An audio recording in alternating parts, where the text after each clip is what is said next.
एकीकडे सप्तपदीचा विधी तर दुसरीकडे विणीच्या पंक्तीची जोरदार तयारी चालू होती. केटर्सवाल्यांना माहीत असल्याने त्यांनी ही सगळी तयारी सुंदर करून ठेवली होती. विणबाईला कारल्याच्या वेलाखालून आणायचं असतं, त्याप्रमाणे सगळ्या विणीबाई या कारल्याच्या वेलाखालून आल्या. वंदना काकू, कल्पना काकू, मोठी काकू, आत्या आहे, नंद आहे, सगळेजण आले. त्यानंतर अंकुर आणि मी. कारल्याचा वेल हा माझ्या भावांनी धरलेला होता. जेवणाची तयारी झालेली होती. सगळं व्यवस्थित सुंदर असं सजवलेलं होतं.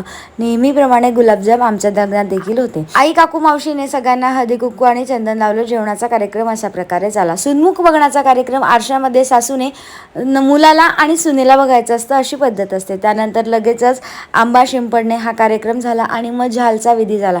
नेहमीप्रमाणे मी देखील असं ठरवलं होतं, आपल्याला रडायचं नाहीये, पण तिथलं ते वातावरणच असं तयार होऊन जातो. फोटोग्राफर म्हणतो वडिलांना समोर आणा, त्यांचा नमस्कार करा, भावाला आणा, मावशीला आणा आणि न कळत तुमच्या डोळ्यातनं अश्रू येतात आणि मग ती तुम्ही नाही जरी विचार केला तरी तुम्हाला रडायला येत असतं. भेटूया पुढच्या व्लॉगमध्ये. Bye bye.